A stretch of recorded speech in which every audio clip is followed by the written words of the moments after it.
अच्छा ठड्डा रोड़ा आ गया, सपना में कल भोला आ गया और मार की त्रिशूल की खोद में सुत्या ठाया। बोला रे संजीत तेरे दो राज में दुख बांटन आया। मन भी हाथ जोड़ के प्रणाम करया और बैठ गुडलिए एक हाथ ठोडी पर धरया। मैं बोले आन दो बोले जी के बात है, टेंशन ना लो अपने पे पूरी रात है। हंस के बोला रे रात तो छोटी पड़ जाएगी जद गणाऊंगा और जो जो दुख झेलन लाग रहा हूं वे सारे बताऊंगा। तेरा हरियाणा वाला ने मेरा बट्ठा बिठा रखा है, मेरी गेठन खातरी न मुंह बार रखा है।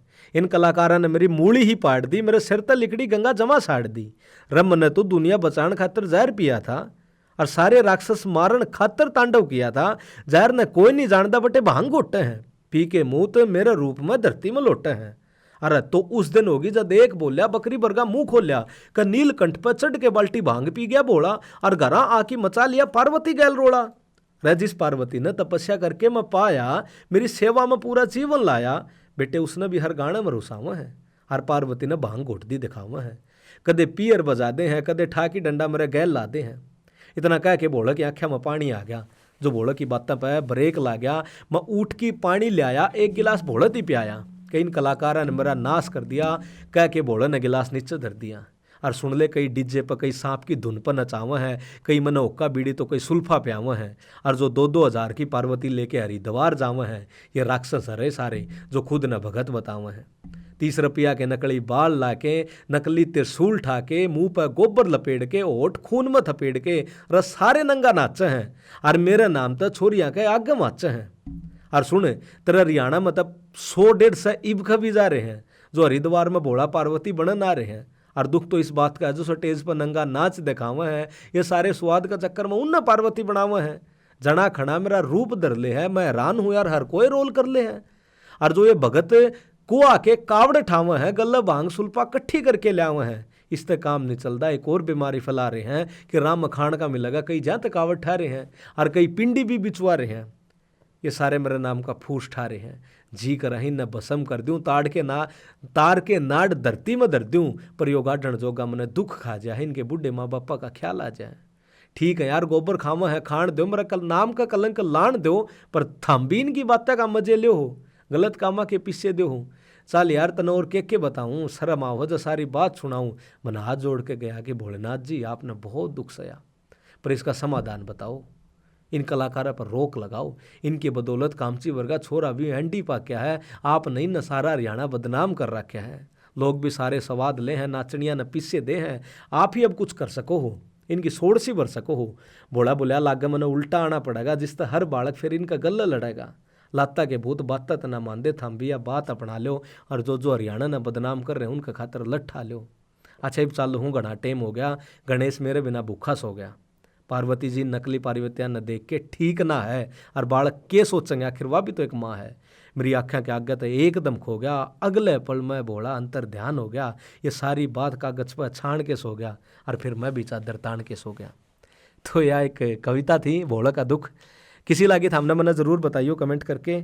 और ऐसी ऐसी कविताएं सुनने के लिए आप यूट्यूब पे भी जा सकते हैं, the Sanjeet Saroha YouTube channel है।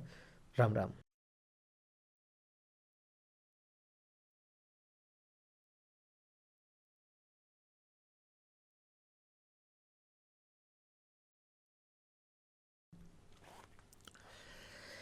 नमस्कार, राम राम, आदाब। मैं संजीत हाजिर हूँ एक और नई रचना लेके। और कविता का शीर्षक है बहन की खोज। कविता नहीं, एक कहानी है दोस्तों, जिसको मैंने एक रिदम दी है बस। और कहानी ऐसी है कि एक गांव का लड़का वेश्याओं की नगरी में पहुंच जाता है एक लड़की को ढूंढने। उसको लगता है कि वो वहाँ से लड़की लेके और बहन बना लेगा, तो उसके साथ क्या बीतती है, कैसा उसका सफ़र रहता है। तो एक ऐसी ही कविता है, सुनिएगा ज़रूर। और अगर आपके साथ सुनने के साथ साथ फिल्म चले आपके दिमाग में तो मुझे ज़रूर बताइएगा। कि मानो गरीब की झोपड़ी में गहने ढूंढ रहा था, मैं वेश्याओं की नगरी में आज बहनें ढूंढ रहा था। बताया किसी ने मुझे कि बड़े सस्ते दाम मिलती हैं, कलकत्ता में लड़की सड़कों पे आम मिलती है। मेरे साथ मेरे विचारों का मेला निकला था, इन्हीं अरमानों के साथ मैं अकेला निकला था। निकल पड़ा तो लाऊंगा, डर लगता था मुझे खिल्ली से, और कलकत्ता वाली ट्रेन में बैठा था सीधा दिल्ली से। अब कहानी में घूम रहा हूँ, एक ऐसा ख्वाब था, दिल्ली से रेल का सफ़र बड़ा लाजवाब था। बैठा था, इतने में मैंने तालियों की आवाज़ सुनाई दी। औरत लिबाद से मर्द के मुंह से लिहाज सुनाई दी। बजा बजा कर तालियां कर्कश सुर में गा रहे थे, अपनी दुआएं बेचकर लोगों से पैसे कमा रहे थे। इतने में दबी आवाज़ में उन्हें कोई हिजड़ा कह गया और सुनते ही उनके मुंह से गालियों का तालाब बह गया। अब गालियों के सिवा बेचारियों के पास कुछ और नहीं था। किसी के दम पे मचा सकें ऐसा शोर नहीं था, नहीं निकले अल्फाज उनकी बातों में आंसू थे। देखा गर्दन उठाकर बहन की आंखों में आंसू थे। शायद भगवान ने इन बहनों को भाई नहीं दिया। पूरे डिब्बे में चुप्पी की आग लगा गई। देखकर उनके आंसू सबके मुंह पर खामोशी छा गई। अब बिना कुछ बोले सभी अगले स्टेशन पर उतर गए और मेरे दिमाग में उठ रहे सवालों के पन्ने कुतर गए। सोचा कि शायद मैं इनको वापस बुला लूं, बनाकर बहन सावन की तीज झुला लूं। अब रेल की अंदर भी काली अंधेरी रात छा गई और सोचते सोचते मुझे नींद आ गई। नींद में सपना मुझे बहुत भा गया। मुझे लगा कि मानो कलकत्ता आ गया। अब कहाँ मिलेगी, कैसी होगी, ये सब सोचता हुआ मैं घूम रहा था सड़कों पर एक बहन खोजता हुआ। अचानक दिखी बैठी मुझे फुटपाथ पर एक प्यारी सी गुड़िया। बड़ी सुंदर थी, बड़ी कोमल थी वो न्यारी सी गुड़िया। उसकी आंखों से आंसुओं की लगातार बारात जा रही थी। मम्मी पापा जैसे शब्दों की गले से आवाज़ आ रही थी। मैंने पास खड़े आदमी से पूछा कि ये कौन है, क्यों रो रही है, अपने अमृत जैसे आंसुओं को क्यों खो रही है। बोला भाई साहब, इसका रोना लाजमी है, जिसका कारण एक आदमी है।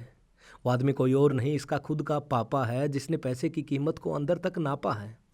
3 बहनों में सबसे छोटी है ये और नहीं टूटी अब तक ऐसी रोटी है ये।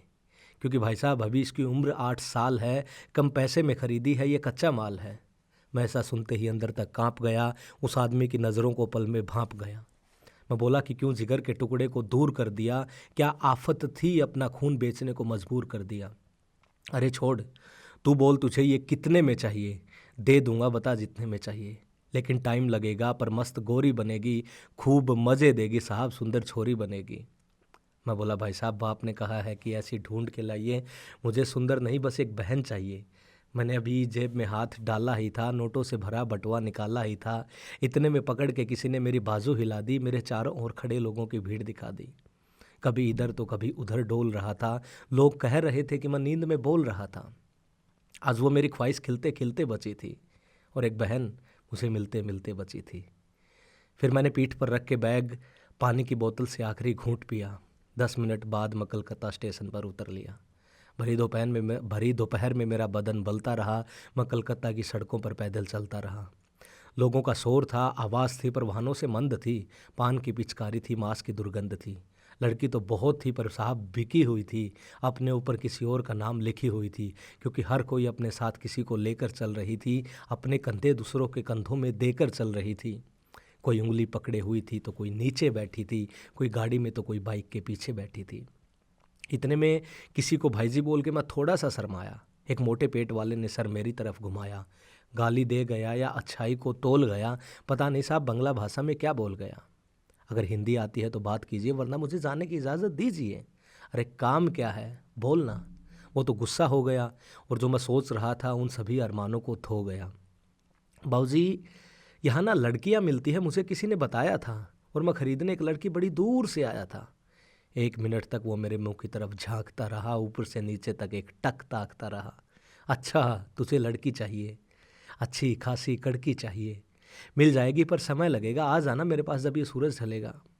मानो सुनसान शहर में मुझे गार्ड थमा गया। इतना कहते ही वो अपना कार्ड थमा गया। लिखा था कि लड़की को लड़का चाहिए या लड़के को लड़की चाहिए, बेझिझक चलकर मेरे पास आइए। शाम को मिला, कहता पैसे नगद लगेंगे, ना कोई उधार है। मैंने कहा कि भाई भैंस बेच के आया हूँ, पूरे 50,000 हैं। इतना सुनते ही बाजू पकड़ के तंग सी गली में ले गया। अंदर जाने का पास मेरे हाथ में दे गया। उम्र चाहे कितनी हो, पर अच्छा रहन सहन ढूंढूंगा। मैं सोच रहा था कि इनमें सबसे सुंदर बहन ढूंढूंगा। गेट वाला कहता है कि क्या सोच रहे हो, अंदर जाओ ना, जल्दी से काम ख़त्म करके बाहर आओ ना। मैं अंदर गया। सामने लड़की का नाच था, औरत गा रही थी। यहाँ के माहौल से एक गंदी सी दुर्गंध आ रही थी। इतने में एक आगे पीछे डोली आकर मेरे नज़दीक बोली कि फिल्मों में है वैसी चाहिए। बोलो ना साहब, कैसी चाहिए। माफ़ करना बहन, ना मुझे वैसी चाहिए ना कैसी चाहिए। प्यार से भाई कहे, राखी बांधे, बस एक बहन जैसी चाहिए। बंटी, बबली, बबीता, गुलजारी, इसको बहन चाहिए, सुनो सारी। इतना कहते ही वो ज़ोर ज़ोर से हंसने लगी। उनकी हंसी मेरे ज़मीर को डसने लगी। एक कहती कि बाबूजी यहाँ बेबस औरत को ना उसका वीर मिलता है, आप गलत आ गए, यहाँ बहन नहीं शरीर मिलता है। अगर शरीर नहीं चाहिए तो चले जाइए और सोनागाछी में मुड़ के दोबारा मत आइए। मुझे शरीर नहीं बहन, बहन ही चाहिए। माँ ने कहा था लिए बगैर मुड़ के ना आइए। तो अरे साहब क्यों टाइम खोटी करते हो, क्यों बेवजह बात को मोटी करते हो। धंधे का समय है, चले जाओ और मुड़ के ऐसी नगरी में दोबारा मत आओ। मैं वहीं बैठकर चबूतरे पर सोचता रहा, अपनी उंगलियों के नाखूनों को नोचता रहा। उनकी सोच के अंदर तक घुसना चाहता था, क्यों फंसी इस दलदल में, सब पूछना चाहता था। साहब मैंने यहाँ ना एक नई बात देखी थी, एक नहीं कई बात देखी थी। बेटी माँ के लिए नया पापा ढूंढ रही है, बहन पराए मर्द संग भाई के सामने दरवाज़ा मूंद रही है और अपने हाथों से बेटी की सेज को सजाता है। बाप खुद इज्जत का सौदा करके आता है और स्कूल जाने की उम्र में सरेआम नोची जाती हैं लड़कियां, प्यार दुलार की जगह लोगों की गालियां खाती हैं, बिकती हैं सड़कों पर फलों की तरह, शायद रस्म निभाती हैं। औरत एक नहीं साहब, यहाँ रोज़ 100 खसम बनाती हैं। ये बेबसी है, लाचारी है या कोई रीत है, इस युग में सरेआम राम पर रावण की जीत है। थका हारा सोच रहा था कि तू अनपढ़ ही सही है, तेरे गांव की बहन बेटियां तो दूर हवा भी कायदे में रही है। टिकना चाहता था यहाँ पर, दीवारें धकेल रही थी, सबकी आंखों में आंसू थे जो वर्षों से झेल रही थी। धरती कह रही थी कि बेटा चला जा यहाँ से, तेरा गांव बहुत अच्छा है, मुड़ के मत आना वहाँ से। सितारों के साथ अपनी बातों को सेक रहा था और छुप छुप के चांद में मुझे देख रहा था। अब बैग उठाकर मैं वापस चल पड़ा, सोचता हुआ बेजान निकल पड़ा। यहाँ के माहौल से पूछो कि मेरा ईमान और ज़मीर जिंदा था, पर लोगों के लिए मैं उसी भीड़ का दरिंदा था। इतने में मुझे एक लड़की के रोने की आवाज़ सुनाई दी, गिरती हुई उस पर थप्पड़ों की गाज सुनाई दी। जैसे मैंने अपनी नज़र कमरे पे टिकाई, मैं हैरान था कि ये वही लड़की है जो मेरे सपने में आई। छोड़ दो, ये बच्ची है, दरिंदों को नहीं सह पाएगी, घुट घुट के मरेगी, ना किसी को कह पाएगी। हेलो, ज़्यादा नहीं, तुझे चाहिए तो बोलो, बदले में जेब खोलो। मैंने फटाक से पूछा कि कितने लोगे, बदले में मुझे लड़की दोगे। मैंने 20,000 का बंडल उनको पकड़ा दिया, भाग कर लड़की को गोद में उठा लिया। अब मैं सीधा स्टेशन पर आकर रुका, टिकट कटवाने के लिए काउंटर की तरफ झुका। पूरे सफ़र में जागता रहा, वो सोती रही, मैं निहारता रहा, मुझे खुशी होती रही। अब घर में खुशी का आलम छा गया, मैं सही सलामत बहन लेकर घर आ गया। वो लड़कियां पापा को पापा कहती है, पढ़ती है, खेलती है, हमारे घर में रहती हैं। पता नहीं क्या गुजरा जो बात दिमाग में आई। तो ये थी दोस्तों मेरी कहानी जो मैंने आपको सुनाई। तो कहानी कैसी लगी, कविता कैसी लगी, मुझे ज़रूर कमेंट करके बताइए। और ऐसी ही कविताएं सुनने के लिए आप यूट्यूब पे विजिट कर सकते हैं द संजीत सरोहा और संजीत सरोहा पोइट्री पे। नमस्कार, मिलते हैं जल्द नई कविता के साथ।